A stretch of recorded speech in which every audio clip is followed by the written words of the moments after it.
Leslie Harris. That's Marianne Willburn. And we are mixing it up on the garden mixer. Cheers. Cheers. How are you? Drinking, obviously. Better now.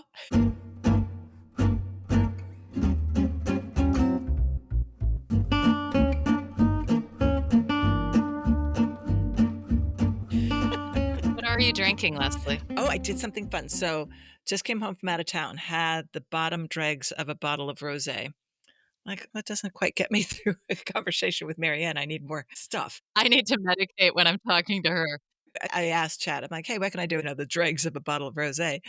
And Chad came up with rosé spritzer. I'm like, so boring. But no, Chad got a little more clever.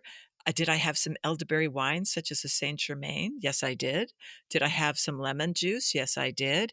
And then the spritzer. So it's very light. And cheers. Wait, so elderflower liqueur, right? Saint Germain. Okay.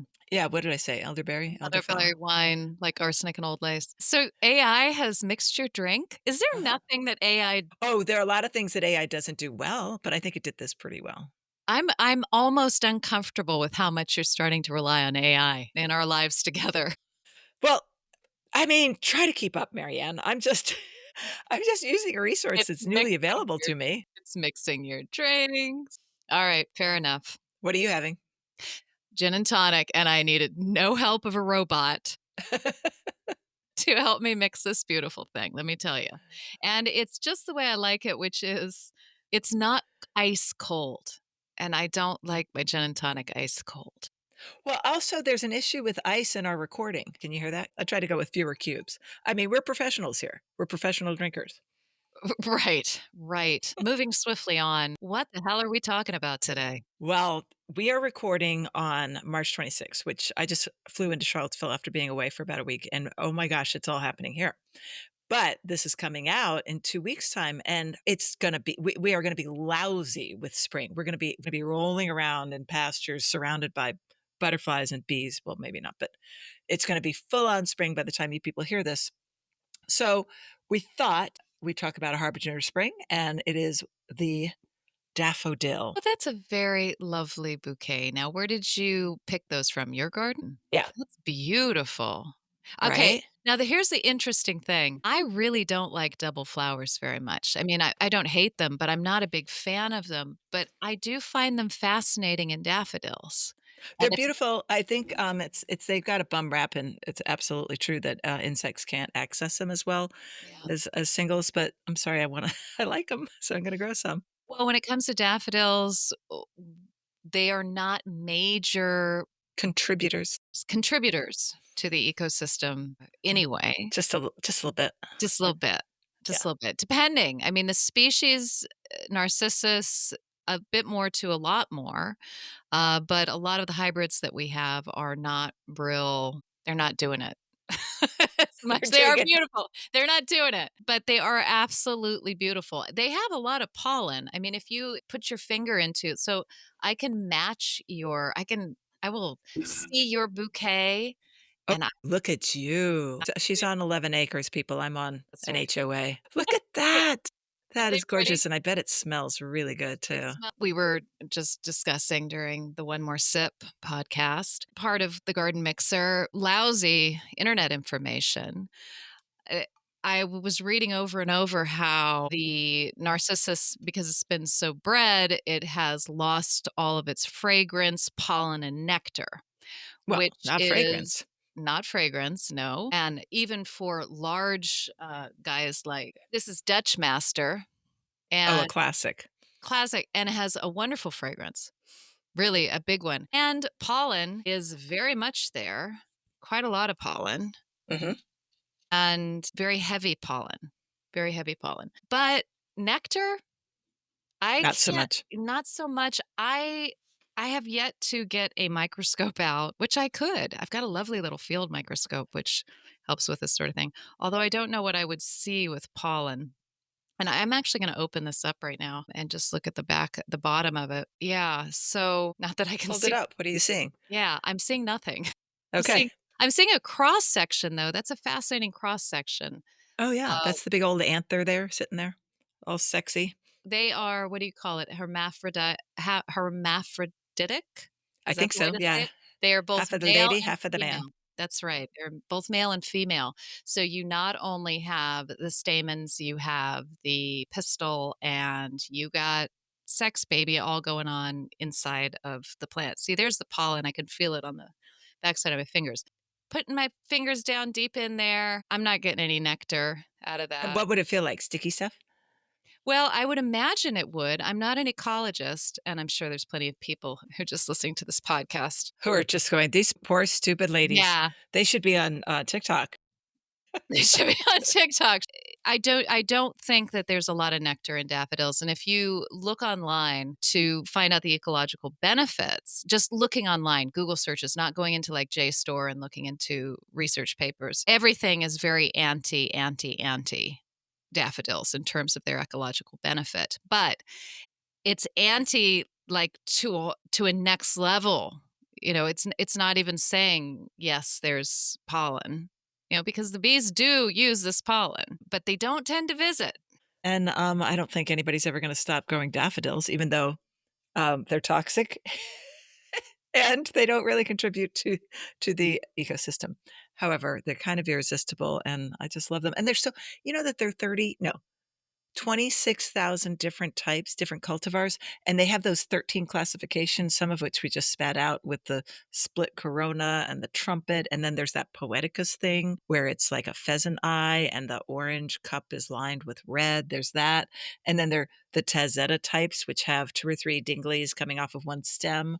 There Yeah. are the doubles. One of my favorites is which is a combination of that, is a late one that tends to be rather expensive, which is too bad, but it smells so good that it's worth it to me, and it's Winston Churchill. Have you ever grown that Yes. one? I do grow that one, and I love that. It's a very beautiful one. It's a little later, though, than Much right now. later, yeah, than right now, Yeah. so we don't have it, and so, actually, by the time this is coming out, if people are looking around and seeing daffodils in their buddies' yards and they're saying they're naming that section of the, show that we sometimes do, "Damn, I wish I'd planted that." Winston Churchill might be one of them, and there are a couple of other late ones that I could name.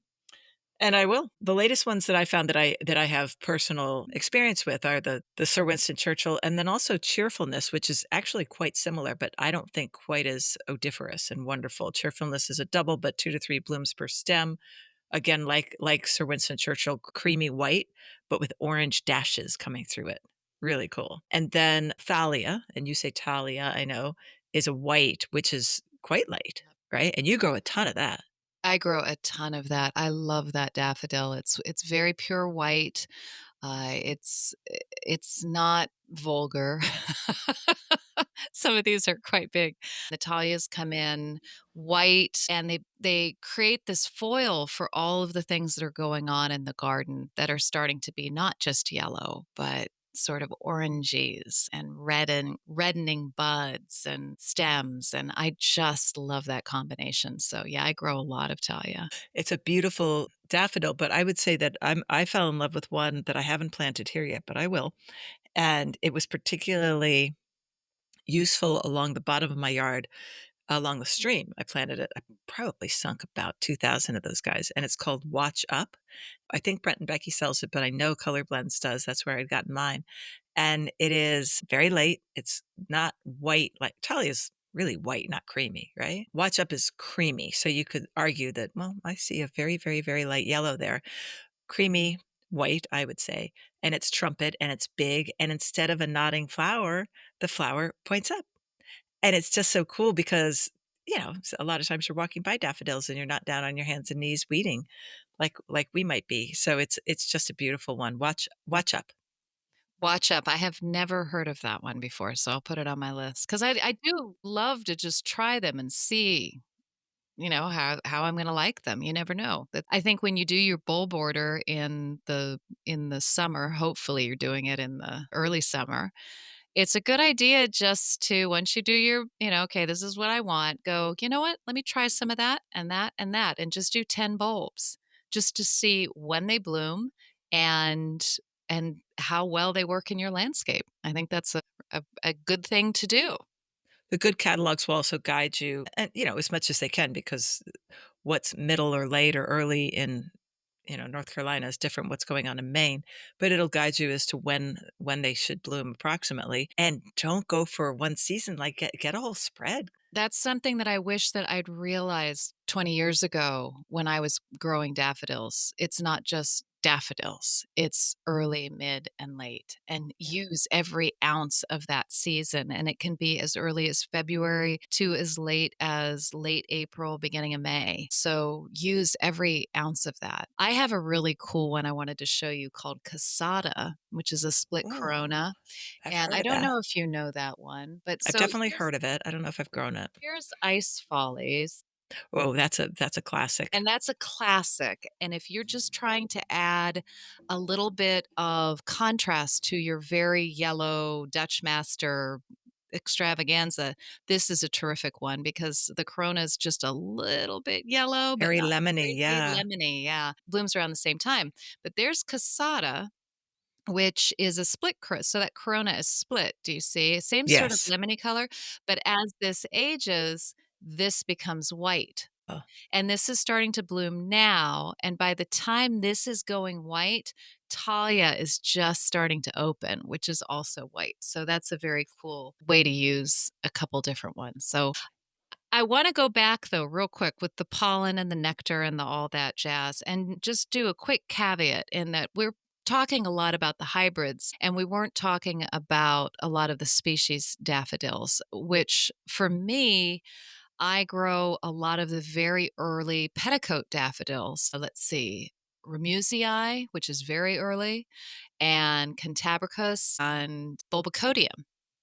oh, And the one that looks like a hoop skirt. yeah, they all look like hoop skirts, but just varying degrees of it. And those are visited by pollinators, and I routinely see them, little tiny bees in them when the weather is warm, when it warms up. So this morning I walked down to just sort of get an idea. They're great to naturalize through a lawn, and they truly do naturalize. They don't just perennialize because there's a difference.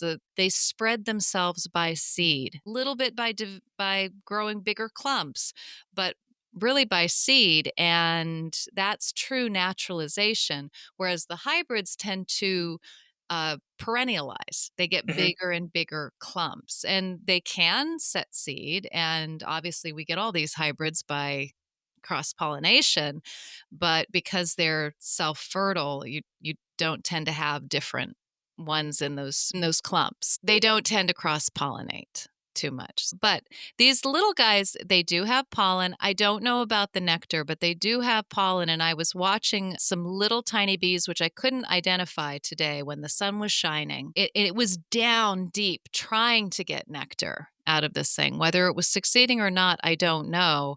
And then it came up and sort of moved around in the pollen for a little bit. And it was not a European honeybee. It was a small, just a small bee. And there were several on those bulbocodiums. So they are attracting something. If you're concerned about that, maybe look into some of those species. Do your research, find out, but don't be afraid to mix up in terms of early, middle, late, and super early. Some of the earliest ones are those bulbocodiums, right? Yes, but there's things earlier than that, like February Gold, Mhm. like Reinfeld's Early Sensation. I think Rip Van Winkle's very early. There's one called Early Cheer, which is not early, it's mid. So just do your homework. There's nothing better than a big stand of the same one, but you can mix it up in terms of timing. You can also mix it up in terms of color. I know that many of these catalogs can help you, but I particularly am a fan of color blends because they'll sell you a blend like they've already, and you can look at that picture and say, "Oh yes, I really like all those together." And you can add one more if you want to. I used to put two together that were called Pipit and Sailboat because in either Pipit or Sailboat, the trumpet was more yellow than and a good contrast to the what do we call these sepals? No, they're not sepals, they're perianths. They're Thank you. petals or perianth, I think. Perianths. I think. Perianth segments? This I do not know. But those 2 had opposite, so picture this with opposite coloring, but it was stronger, like orange versus yellow and then yellow versus orange. So, don't be boring with your daffodils, people. So that's our yellow section. That is a lot of yellow. Is there anything else we wanna say about daffodils? Do you know that daffodils are the subject of controversy? Mm-mm. Which I realized when I was, doing a little bit of Well Googling well, I about think you nectar sort of blooming. you hinted at that when you said that that you found a lot of information about them not really helping us. Oops. Yes, there were 2 articles in particular that were fascinating to me because I didn't really think that you could get angry, when you look at a daffodil, but apparently Wait, you and can. you didn't think that you could get angry, so that's saying something. No, I'm kidding. That's saying summit. It Summit. does say, yes. One of them was from the UK, and this person was disparaging the idea of a small clump of daffodils planted on the verge of the roadside and called it nature's graffiti. Oh, Uh, please. That's an yes, angry person. this That's is a person with okay. issues. That has nothing to do with horticulture. This person needs help, right? Well, actually, I think he said something along those lines. Let me just Like, I'm in therapy, but I'm working through it. no. It was called Feral Daffodils, and, he said he saw them as planted intruders into the natural countryside rather than aspects of nature, and that he said that he knew that it was a feeling that was bordering on the irrational or stepping into that realm, but he still stuck with it, and when he would see them, it was a feeling of resentment bordering on hate. Oh. Okay. So it's not shocking to me because everybody just seems angry now. You know what? Angry about everything. And let's absolutely bring plants into it. Um, I have absolutely the opposite reaction. When I see, like, for instance, I was just in England and I saw a lot of snowdrops on the verges, which I don't tend to see here. People don't tend to plant snowdrops on verges, they keep them all for themselves. Or I Smart think people. maybe people would probably dig them up, and take them home. I saw them there. It gave me a feeling of joy for the person that had planted them because they are not native to the UK, and if you're seeing them on a verge, it's most likely that they have been planted at some point. And it just gives you sort of a hope for goodness in people because that person is not necessarily going to see them every single day. Maybe they will, maybe they won't, but they're giving joy to somebody else, to another human being. Now, I recognize that there are nihilists out there who hate the human race and think that we are separate from the planet, from nature, which means that we, I guess, came from Jupiter, Yeah, probably or Jupiter, I'm you thinking. think Jupiter? I don't know. I don't know. It's a Mars, nice big maybe? planet. Mars Uh, had water at one stage. Yeah, maybe. Because what are we doing here? Some people think. and so there's just this feeling of, as Ben Vaught says, human supremacy. This idea of human supremacy. Okay, but that's profoundly nihilistic in my mind. And when I look at something like those snowdrops or daffodils on the side of the road, there's a story there. There's a person who took time to put those plants into the ground, or in the case of my friend Louisa and I, tossed them into a creek one night after a couple gin and tonics. And now, as I drive down the creek and as others drive down the lane, and there's just a few little jonquils in along the banks, it's a great deal of joy to Yeah, see and that. people who have nothing to do with gardening. I was driving with a friend who passes by a little spot of woods in back of some houses as we're going to her house, and she said, "Look at that, they're coming. Every year I see them and they're coming."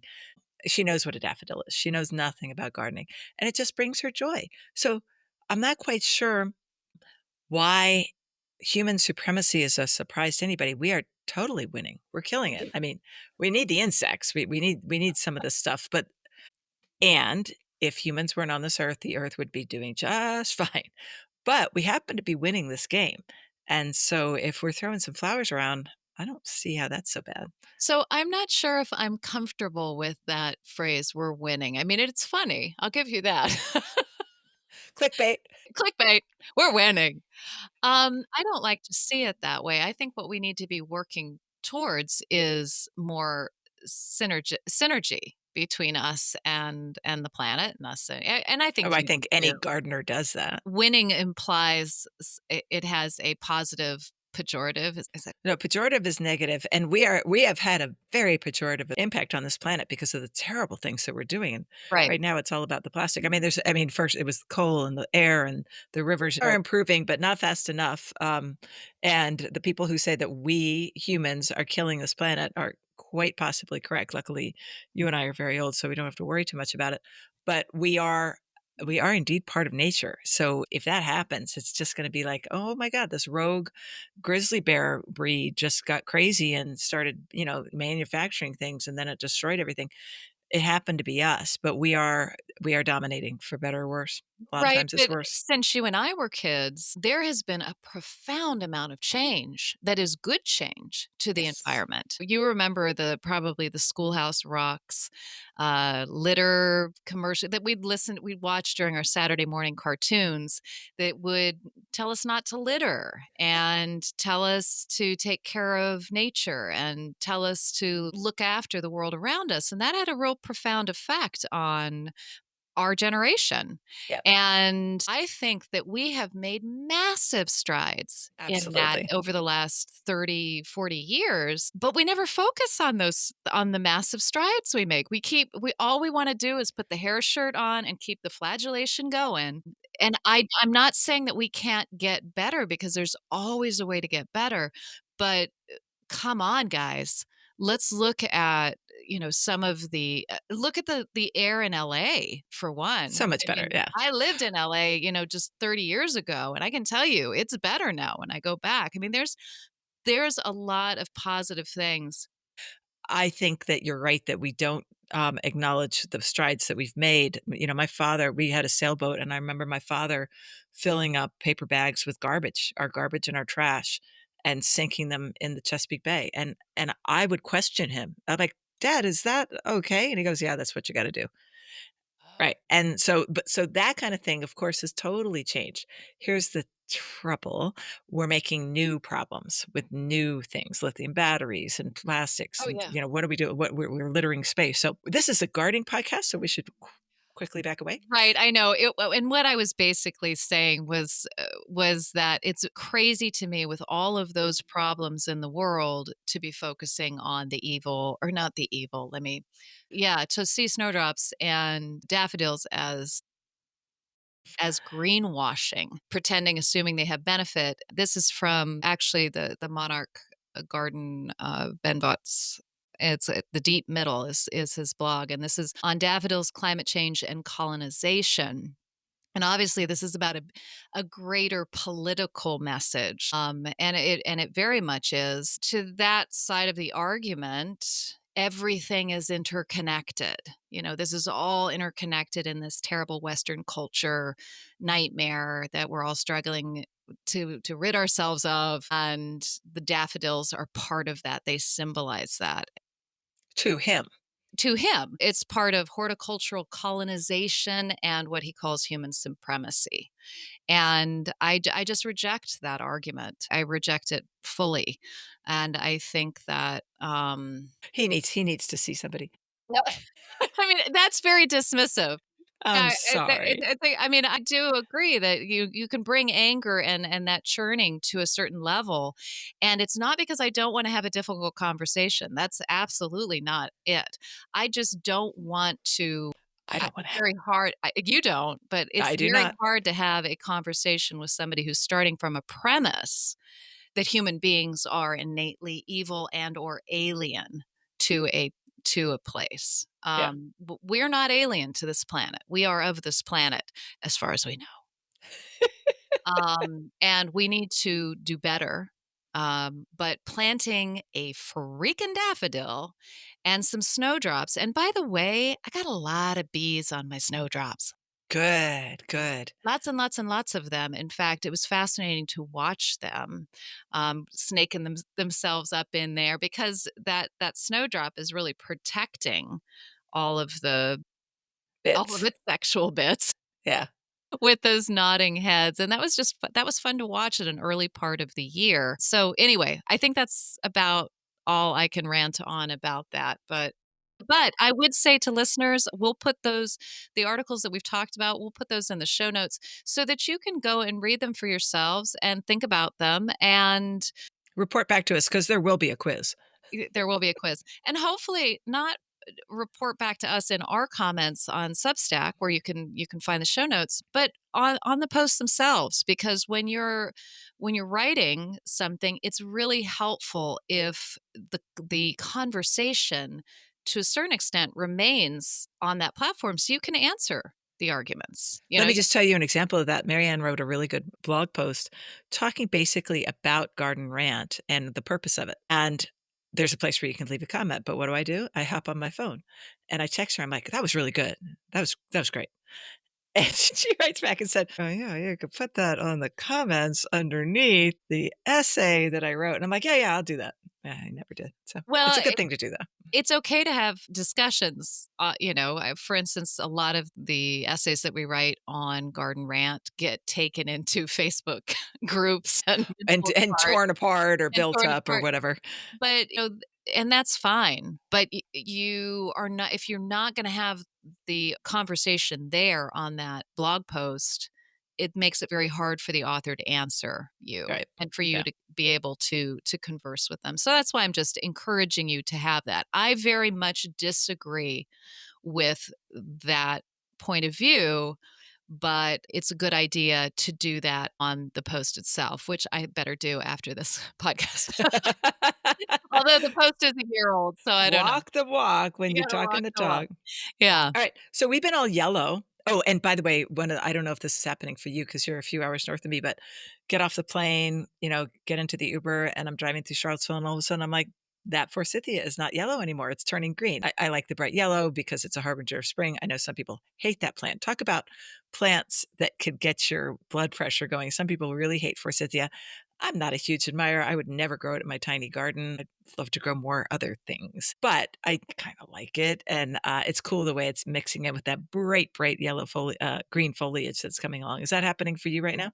Yeah, it is. Some of these plants, yeah, you may not love them. I'm right where you are with forsythia, but I do grow a few here because there was one here when we came and I moved it a little bit and I grow another one called flying machine. But they're almost cultural. They become a part of that The Asian landscape. Oops, wait, we're in America. Oopsie. which reaches out to non-gardeners, right? Yes, yes, like my friend. Oh, look at voices. And in fact, I remember well before I was a gardener, I'm in my early 20s, and my boss's wife, the headmaster's wife, said to me, her name was Ish. She was so cute. I don't think she's with us anymore.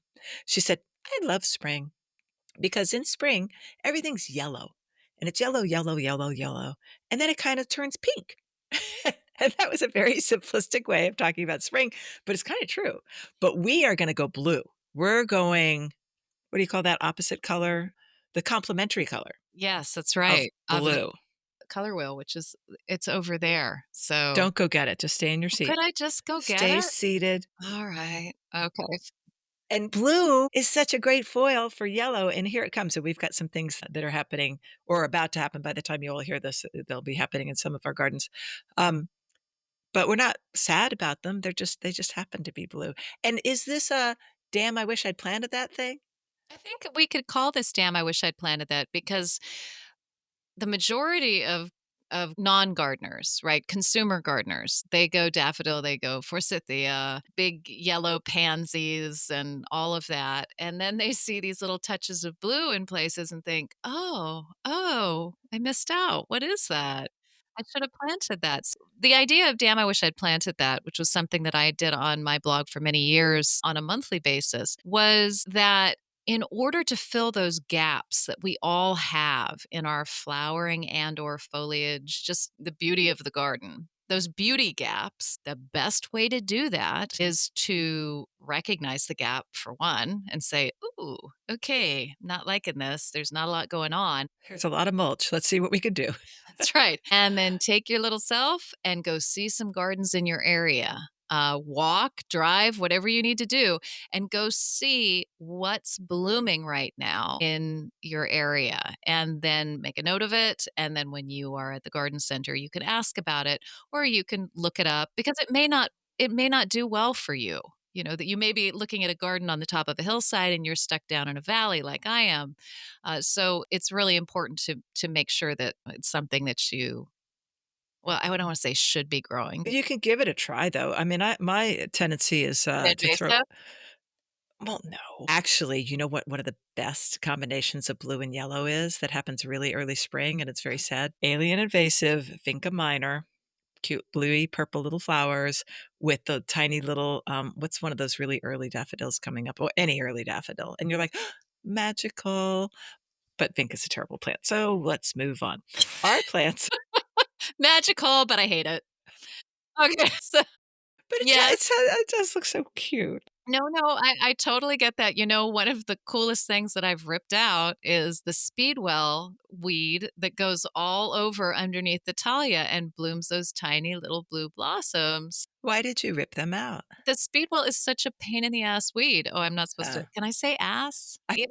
we're saying damn, we're saying ass, just don't drop the big ones. All right. Okay. I am married to a Marine, you know that, right? It makes a big difference. Yes, I know. So it looked great, but then it doesn't look great. It looks like, oh, that's a big weedy bed.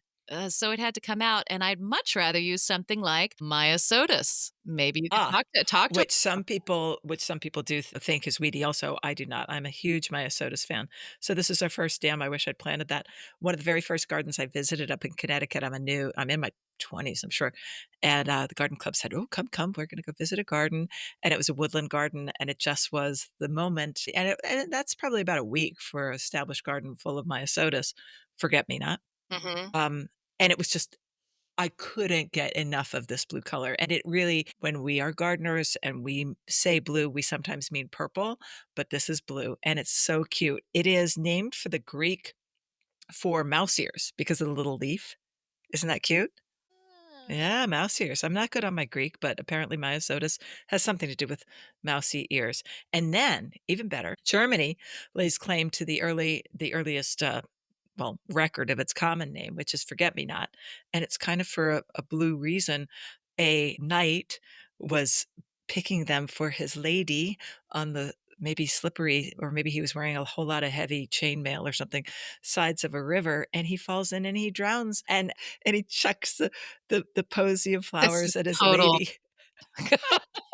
Oh, no, I read it on the internet, and he says, "Forget me not," Oh my god, it gets worse. and then he goes, "Blub, blub, blub," because he's wearing 500 pounds of chainmail. And then she wrote it down for posterity. Yeah, and she probably didn't need a book to remember that type of plant, because if you're holding the plant that your dead lover just threw to you, you're gonna remember, "Okay, I got this one, forget me not." I think that it would be much more realistic if it's just a plant that seeds to hell and back, and so you cannot forget it. That's what I always thought it was about, but now you know better. Wow, what were we discussing before? Like, internet information that is I bullshit. didn't ask chat for this one, but I did cross-reference it, and some I'm gonna people have to have another drink on okay, that. have another drink. Ridiculous. Anyway, so this is Myosotis, and it is sadly not native to our country, and when you go to look it up in MOBOT, which is the Missouri Botanical Database, which, Marianne and I use a lot, we recommend it, it says in red Midwest noxious weed, do not plant. yes, Now that's is that serious. Myosotis sylvatica, or Yeah. is it is? So the other one, which is the, funny last name, a funny adjective like a C-U-O, I can't remember, but that one's basically the same plant, but it grows in the description was almost identical, but it grows more in water. But I think the Sylvatica is what most people have, that's what I have. That's interesting. I did not know it was a noxious weed b in the Midwest. Noxious weed. It is very, very aggressive, especially in the north of New England, California, and the Great Lakes districts. Invasive, but so easy to pull out and such a wonderful thing to have in your garden. So maybe if you live by a woodland and you're noticing that you're that your forget-me-nots are not forgetting the forest floor and it's really spreading, maybe you do something about it. But I think unless you live in those three parts, So I have very limited experience with this. This is my second year with it. I'm actually very pleased for the same reason that you are. You saw that beautiful blue is smack your face gorgeous with tulips Mhm. because it provides this underlaying blue blossoms against like an orange ballerina or a yellow Cairo tulip. It's just unbelievably beautiful. And I thought, I want to do that. And so I've seeded it, and I've seeded it at the wrong time of year, i.e., this time of year, which is nobody's throwing seeds down right now. From the plant itself is not throwing its seeds down. So it's not ready to accept So it's not, your and it's a cool season plant, and so by the time the spring is starting to move into summer, we've got these little tiny plants, they're starting to get burned up, so it's really something to throw in the fall or late summer or even early summer when it's starting to seed. and you'll see that. So what happens to the plant is, this little rosette of mouse ear type foliage can either behave or it can get rather crispy and moldy. In either case, you're gonna have seeds. So if it does behave, I just grab some of the old flowers as seeds. If it doesn't behave, I just cut down the whole thing. And if it grows back, that's great. If it doesn't, I am, Johnny Appleseed walking all over my garden, crunch, crunch, crunch, and I just throw those suckers down wherever I want it to grow, and I have a lot of it, and it inadvertently I knew I didn't have to, like, bring it from my old garden when I moved. It came, just like some of the other things that are just that the seeds are just gonna be everywhere, and so, I have it now without even trying. So, yeah, I guess it's a little aggressive, but I love it. Well, what I have noticed with mine that finally I got sick of not doing the seeds at the right time and sort of starting to do them at the right time. I bought a couple plants and Oh, those threw seeds. And so then I had plants that were going into the fall and now coming into the spring. I've got plants that seeded themselves, well. And so I'm seeing how it can create a very mounding mass that would cover things around it. Absolutely, I could see that. I don't know if it would cover claytonia or that sort of thing in the woodland, 'cause I could see that that could be a problem, but there's so many other things that are doing that too, and you can pull it out so oh, you can easily. edit it so easily in the swipe of a hand. Mouse ear chickweed, which it looks a tiny, tiny bit like it, Okay. not chickweed, but the mouse ear chickweed, which is a little bit fuzzier, that makes that sort of that mounding. I have to take a second when I'm weeding. Is that okay? No, that's that.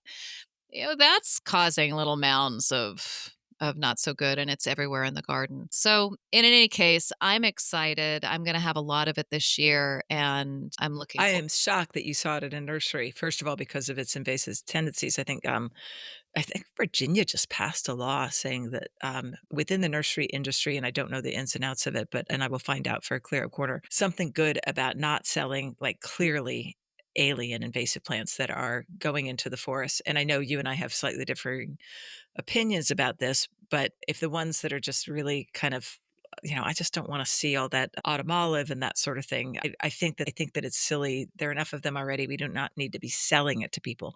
So I'm surprised that you were able to buy Myosotis because I just thought of it as a pass along plant. Yeah, and I can't remember where I did actually buy it, but I bought a few of them, and I think 2 or 3 of them, and like I said, I'm looking forward to it, and I'm obviously an eco-terrorist, but then I Clearly, would be as an alien species from another planet.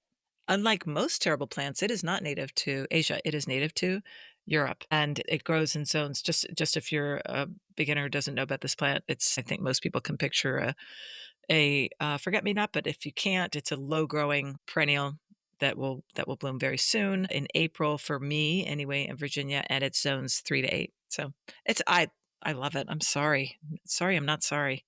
Sorry, not sorry. Well, Sorry, I'm not sorry. why don't we even the score a little bit, like the moral Yeah, we balance. need to balance this. Yeah, let's Can you bring us balance this. back to goodness? I can bring us back with, Mertensia. Yay!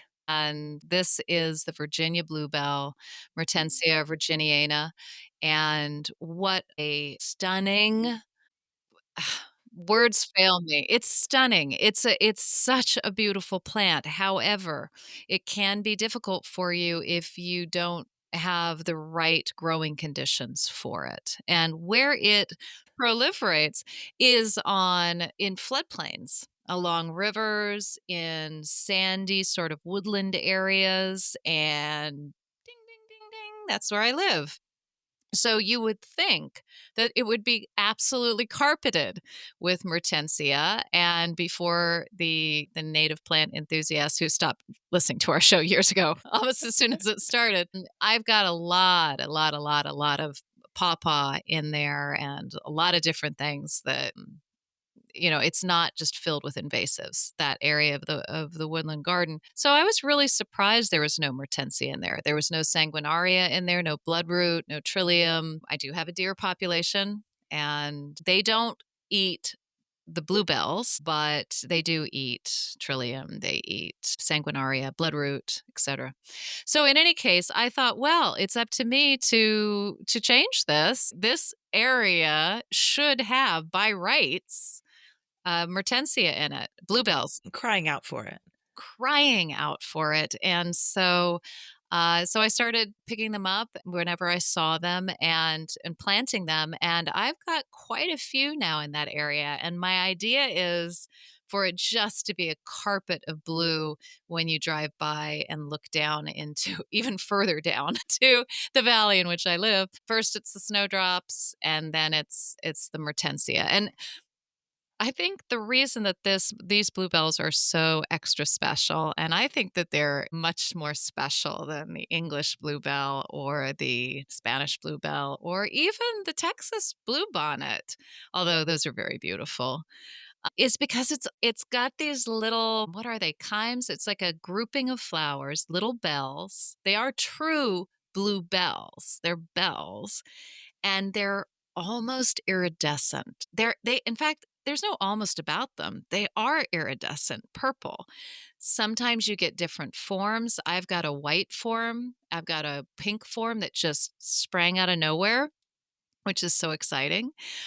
But I think the coolest part about them is just watching those leaves, those purple leaves start, and they're up about, 4 inches right now, starting to come through the forest floor and begin, and holding those tightly curled buds that are a little bit purple. Much more pink and purpley, like a lilac color, and then you'll walk out. I have them planted right by the front door in my tiny, tiny garden, and when I first saw those leaves, it's just so exciting, and I think part of the allure is that these are very, very ephemeral.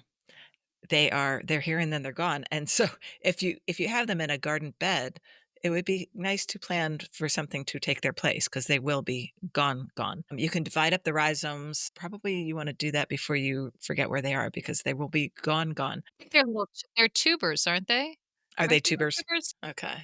But y yeah, you can dig them up, break them up, but you'll forget where you planted them unless you have a really good memory. In your valley, do you do anything because that's a wild space, do you do anything to take their place?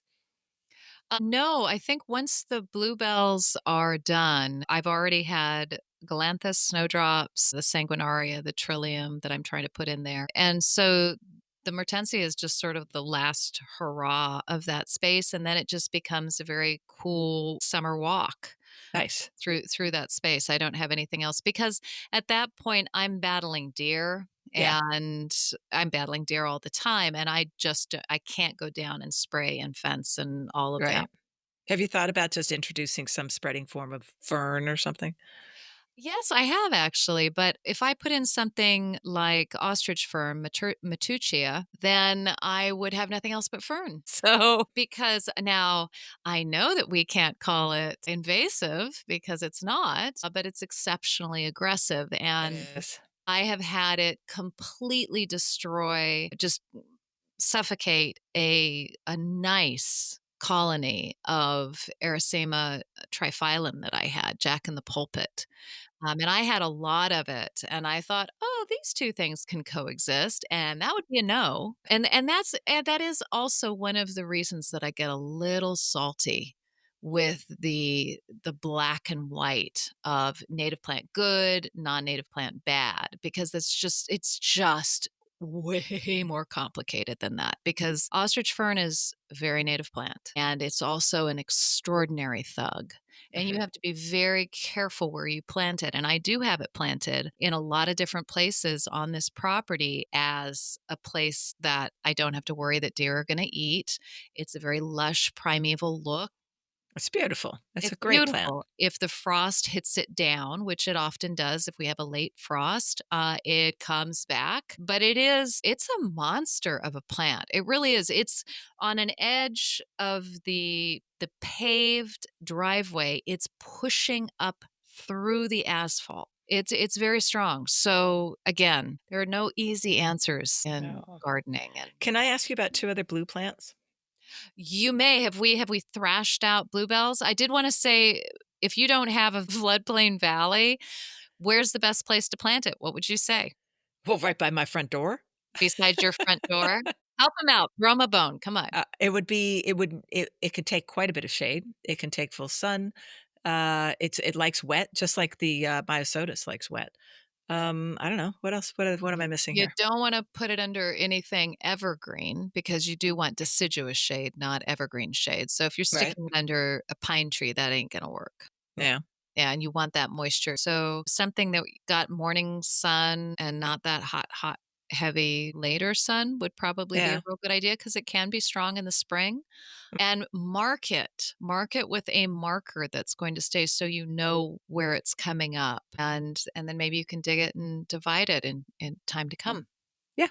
So, did you tell me that they were both in the borage family? They are. It's native to North America, but the Boraginaceae family Mhm. goes throughout many, many parts of the world. And yes, Myosotis is, and Mertensia is, and the next one I think that I wanted to talk about, or you can talk about, is Brunnera. You're gonna talk about Brunner.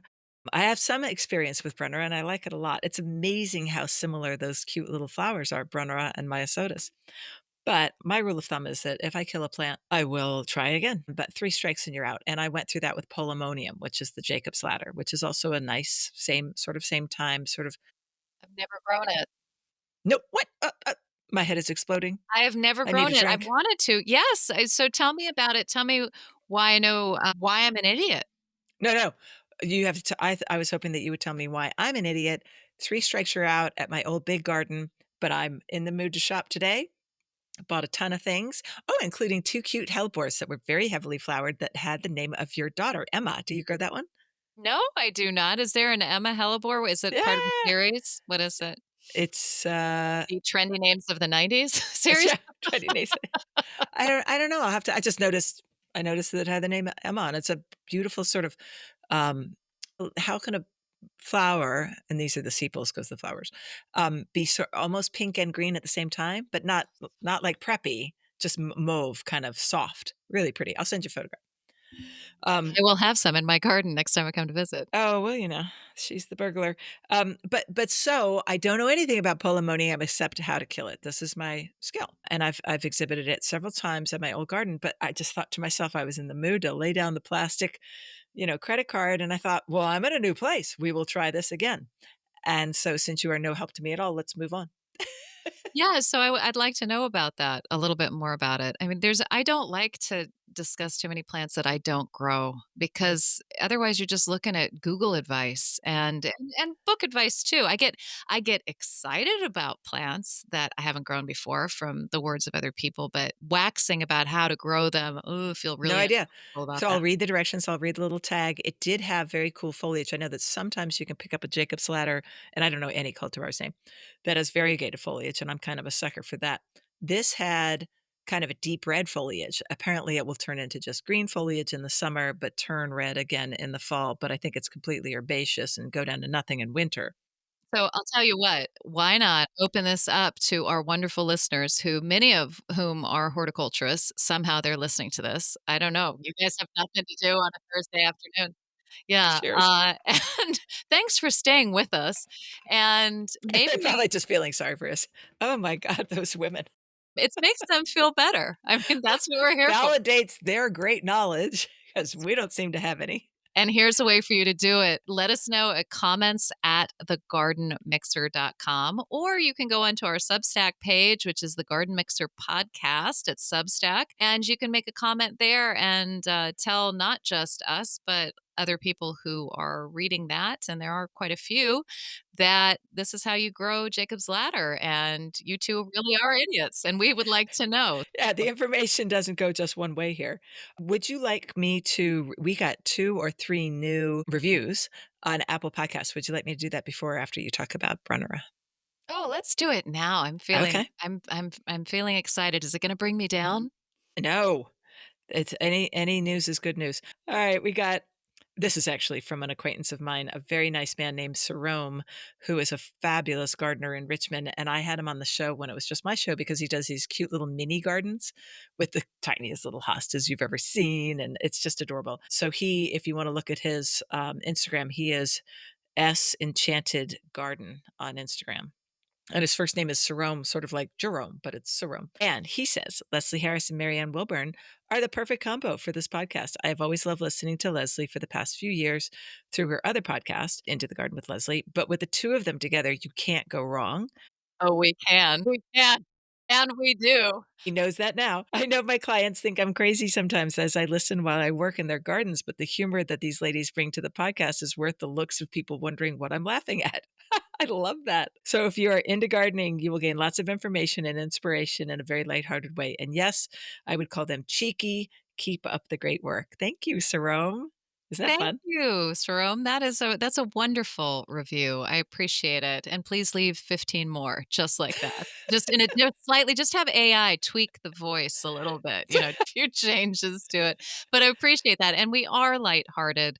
We're trying I know that we've talked about, gardening isn't rocket science, but it's complicated, but it helps if you've got people who are approaching it in a lighthearted. It's not life or death. It's complicated, but it's not life or death. It's supposed to be fun. We're trying to have fun here. All right. So here's one from Wake Robin Garden, witty, fun, and informative. Like being in the back seat, listening to your friends banter back and forth about all things horticultural. Perfect for a long drive or making spaghetti. I love it. Thank you, Wake Robin. Maybe last night. Cheers to that. Here's to some Cheers. good reviews. Please leave Yes. us more. Yeah, we love it. It just builds our egos, which is so needed. Yeah. After that little thing about the human supremacy thing, I think we're gonna get some bad reviews, very bad, bad Right. reviews. But that's okay. We'll take them and we'll keep on. So Brunnera, another adorable blue flower. I'm right about Brunera, this. thank you very much. Brunera. Brunera. Ah, And come on. I Clematis, know. clematis. So that brings up these ideas of pronunciation. Who knows? It's a dead language, blah, blah, blah. But when it is named for somebody, Oh, I do have a thing about that. Yeah, I like to honor the person. So who is this? Mr. or yeah, Mrs. Bruner? Brune? yes, Mr. and Mrs. Brune. Dear God. Dear God. No, this was named for the Swiss botanist Samuel Brunner. And and actually, I'm guessing at that just because I have a Swiss German mother who would say Brunner. I can't imagine it's Brunner. It sounds so Californian. Yeah, hi, I'm Sam Brunner. I'm here to work on your plants.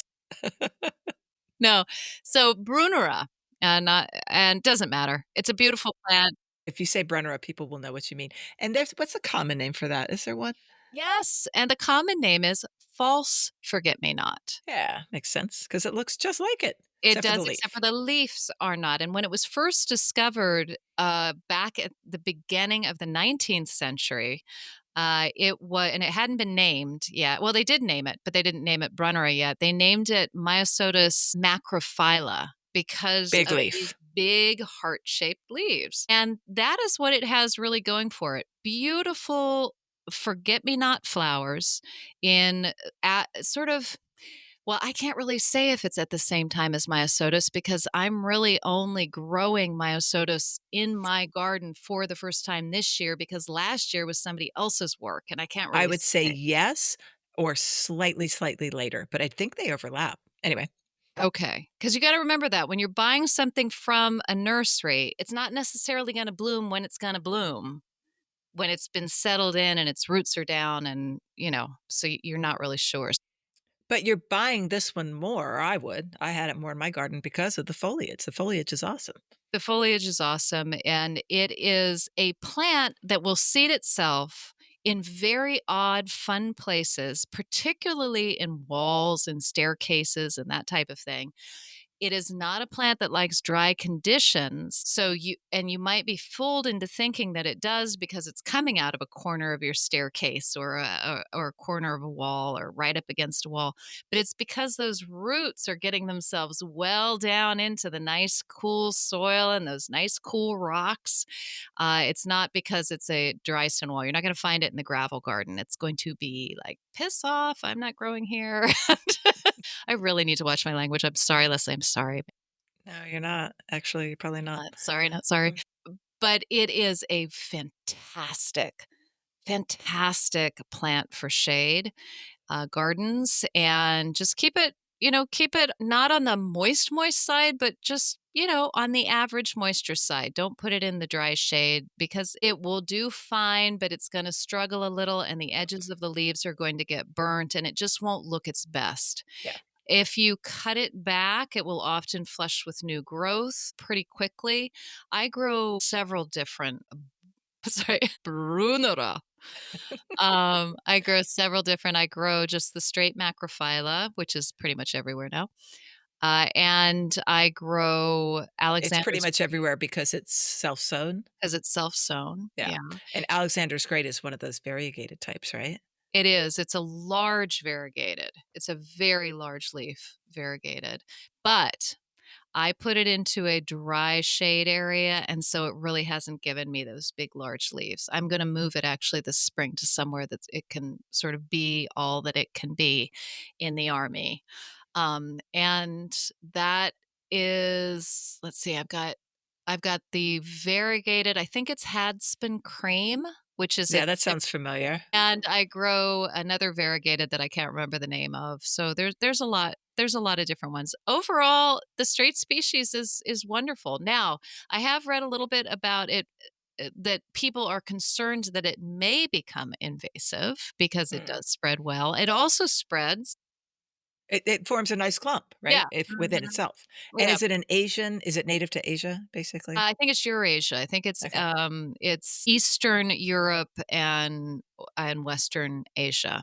I think that it was actually discovered originally in the Caucasus Mountains, I believe, which would put it sort of to the right and above Turkey and above Georgia and Azerbaijan, and well, it That's doesn't where matter. Herr Brunner was walking around finding the plants, Beta. I don't think that Brunner found it. I think it was named after him, Huh? but I don't think he found it. Hmm. I think it was just like, "Hey, I just wanna name this after this guy." Speaking of plants named after people, Wait, are we done with Brunner? almost. Here's Okay. another great thing about it. Deer resistant, folks. Yeah, and I think every single one of these plants, except for Polemonium, I think the deer like to gnash on that, but they don't like the Myosotis, they don't like the Mertensia, and they don't like the Brunera, and all of those are in the borage family. They sure are. So, I have not had them eat borage, the whatever it is, Borago officinalis, is that what the borage porridge is? Yeah, the, comfrey, is that what that No, is? no, no, no, no. No? Borage, like the borage you put in your drinks. Oh, well, let's do that next time, I had no idea. Well, we need to wait for it to bloom. Oh, okay. But the borage that people think of as borage, which is the little blue flowers that's like translucent blue that smell of cucumber a little bit, tall, and grows in May. I don't Really? know this. No, So I don't know this plant. really? Yeah, Sending you some seeds. okay. Well, actually, that means nothing to you, does it? I will stand on my porch with a drink in my hand. Let's see how this works for me. Well, actually, with borage, it might work just fine, but maybe I'll bring you some plants. I'll start a couple more, and when I come down and see you at the end of April, I'll give them to you. How is that a Okay. deal? Yeah, that sounds great. All right. Anything more about Brunera? Because I have thoughts. Okay, sure. Not about Brunera. Oh, okay. No, I think that's it. I think it's just a fun. a fun, good plant to try. And all of these will look great with your late daffodils and your tulips and all these things. They're all none of them is well, it turns out that myosotis is a little bit aggressive, but it's very easy to edit, and these could be great understory plants. So we're talking 6-inch tall understory plants for your 12 to 18-inch bulbs, and it's just a kind of a magical combination. Um, Plants that are named after people and the pronunciation thereof, I have 2 Clivia that are coming, and that was Clive not Clive Owen, but some other Clive. Like, There was a Clive who was involved in that plant, and I saw you did a post on that, recently on Instagram because you love that plant too? I love that plant. I love it, and I only grow now, thanks to my friend John Willis, I grow 2 species because I only had Clivia lutea, which is the yellow flowered, which is actually harder to get hold of. Difficult to find, yeah. Yeah, and, that's all I had. I didn't have the orange one that's so prevalent in California, Southern California gardens, but, John brought me a big blooming one the other day. That is what I put on Instagram. This is a fabulous houseplant because where amaryllis is sort of hippeastrum, the Christmas amaryllis, so where they try to be strappy and beautiful as they're trying to photosynthesize and they fall short because those leaves just go blah and they're awful and you think why did I even like these at Christmas time? And that's it, no more amaryllis. Clivia is the beautiful, strappy, holds itself, supports itself like a good bra. It's a fabulous plant And and it's it a looks shinier good. leaf, it's a deep, rich, dark green. Forget the flower part, it took me years to figure out how to flower. Turns out if you read books, you can find out about these things. Would you like to share that with Yeah, this is a our listeners? Book moment with Leslie. Guys, Leslie's about to give you a book moment. It's gonna be good.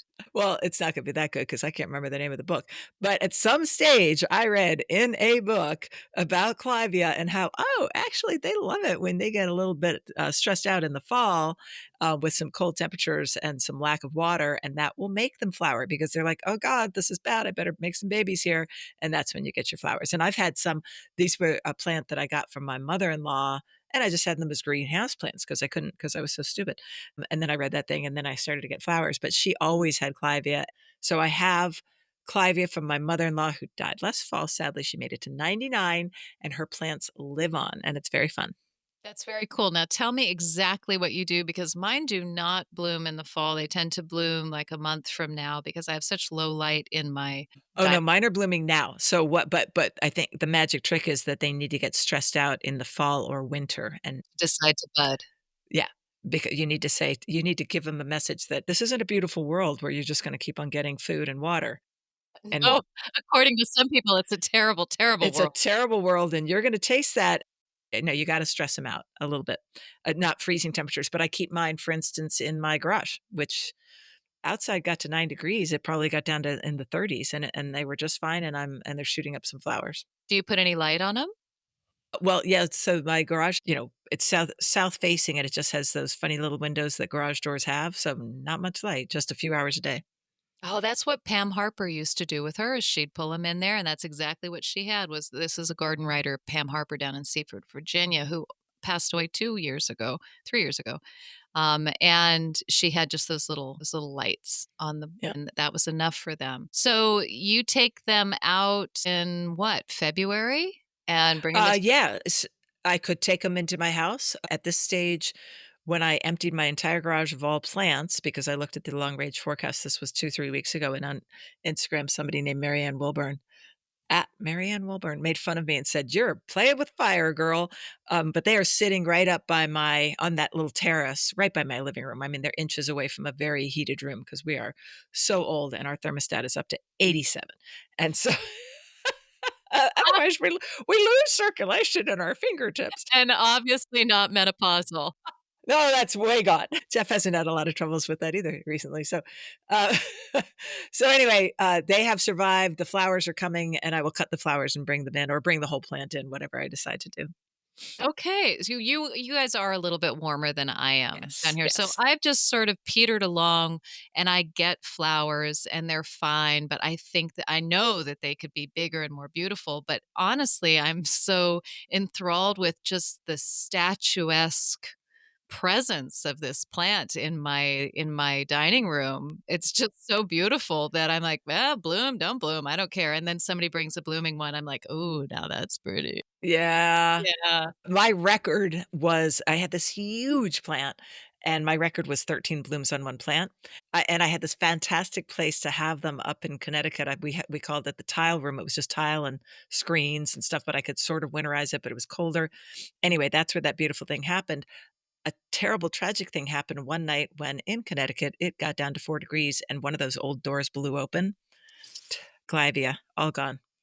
But one of them, a little pup of one of them survived, and so that same plant is, although much smaller, I have 2 small ones and a couple others that are bigger, it's still going on. Oh, one more quick story about the yellow clivia.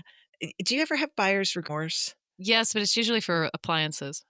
Okay, is it when, "God, I should have bought that," or, "Shoot, I'm sorry that I bought that"? Oh, it's always, "I'm so sorry that I bought that." Alright, well, I rarely think, "I really should have bought that, I really should have bought that," but there was a $20 for a yellow clivia. And I'm so sad, but I've told myself I'm gonna stick to my list, and that is what I did, and I bought my generic, Stop and Shop butter and milk, and I went home, and I'm still sad. I still think that's my plant, and I screwed it up. I had that experience with a mirror once, actually, same exact thing. We're on an austerity kick. We're usually on austerity. We were always on austerity. Got student loans, gotta be austere. And we had made this decision, like, I shop so many thrift stores. I will not make any big purchases without talking to you first. And there was this beautiful $40 mirror. Gorgeous, huge, beautiful gilt edge frame, and it's $43. And I'm looking at it going, "That is the deal of the century." But I told Michael that I would not do it, and he's definitely gonna say no because he doesn't want another mirror. He's a guy. What does he need another mirror for?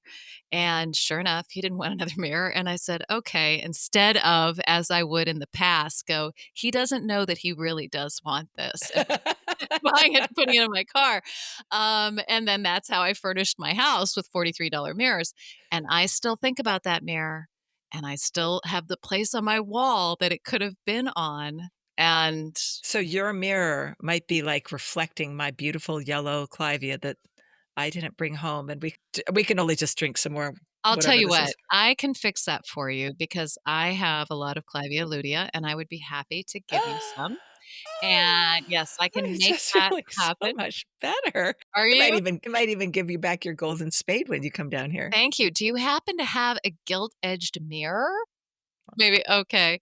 So I can fix that, but you know what? You and I need to start looking around for these clivias that are bicolored blooms. I mean, when we were at Chelsea, we stood and talked with you in that dress in front of I Well, it must have remember been a that dress. particularly good or bad dress. I hope it was good if you remember it.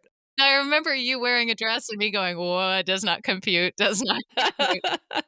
And we stood in front of the Clivia, exhibition in the Great Pavilion, and it was definitely was a great was a great exhibition in the Great Pavilion of Clivia. You remember And there that? were all kinds of cultivars now that we need to have.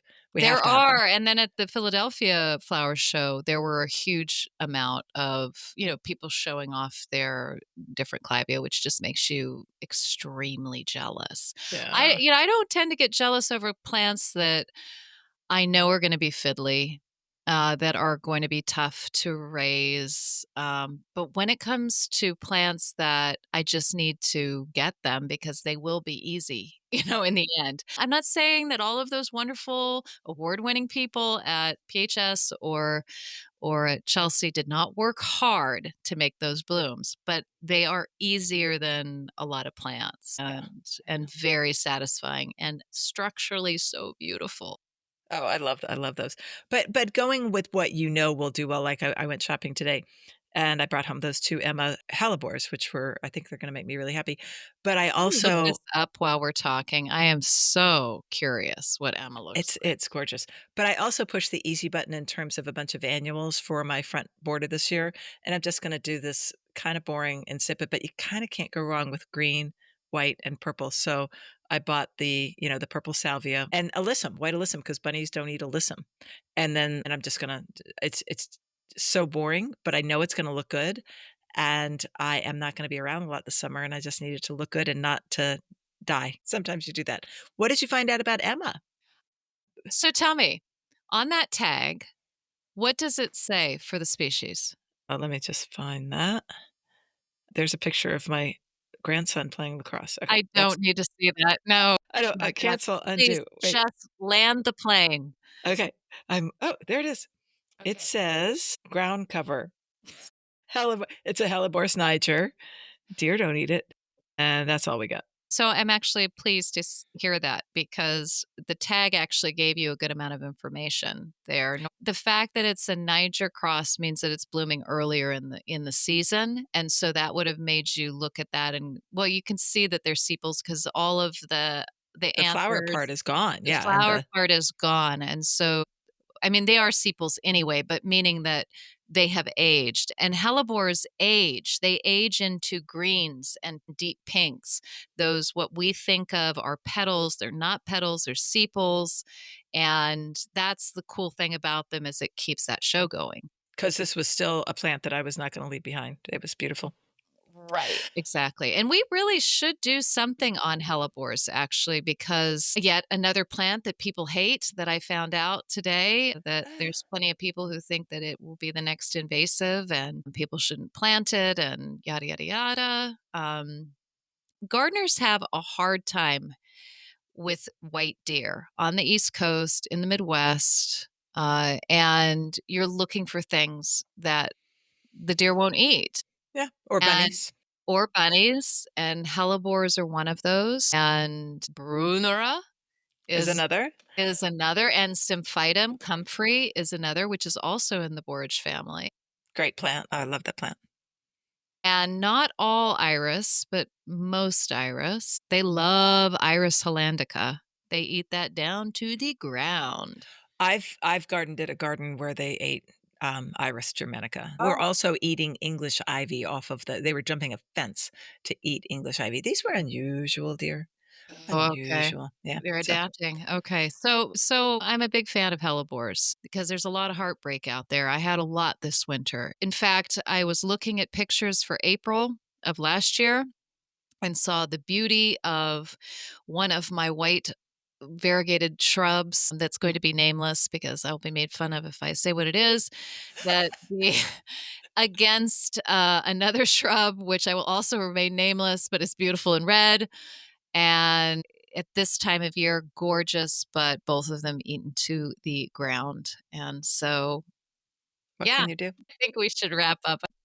I think we've done it, and, we'll get a guest on there sometime soon, but we have no idea. We're trying to figure this out, Marianne and I. Oh, I know. We are still we're in our early days. It's like we're like a young garden right now, a very, very young garden. We're figuring out what works, what doesn't. And please join us for one more sip, which is a very fun new thing that we have decided to do where we take one topic and we talk about it for 10 or 15 minutes. And it's just a nice little snatch in between our off weeks when we have the longer podcast. And that keeps us a little sane, a little more sane than doing the podcast every week, which no human being should be expected to do unless you are Joe Rogan with a huge production crew. And we ain't, baby. Just us and our daffodils and our drinks. So comments at gardenmixer.com. Let us know. Put a review on there on Spotify and Substack and everything else. And great to be with you. And bye, girl. Bye.